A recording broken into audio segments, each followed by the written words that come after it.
Hi అండి. వేస్ట్‌గా పడేసే డబ్బాల్ని నేనైతే యూస్‌ఫుల్‌గా ఏ విధంగా యూజ్ చేసుకుంటున్నానో చూద్దాం వచ్చేయండి.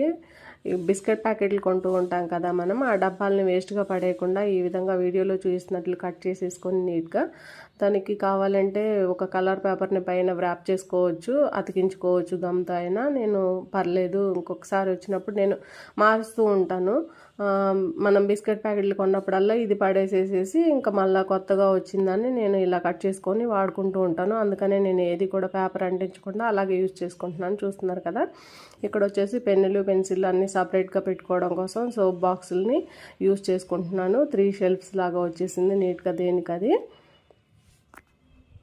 పెన్నులకు పెన్నులు, పెన్సిల్ అన్నీ కూడా నీట్గా పెట్టేసుకున్నాను. ఇక్కడ వచ్చేసి ప్రోటీనెక్స్ డబ్బా అనమాట. ఇది వచ్చేసి ఈ విధంగా కట్ చేసేసుకొని అదే విధంగా కట్ చేసుకొని టిష్యూలు అయితే కిచెన్లో వాడుకోవడానికి యూజ్ చేసుకుంటున్నాను. వీడియో నచ్చినట్లయితే లైక్ చేయండి, షేర్ చేయండి. Thank you for watching.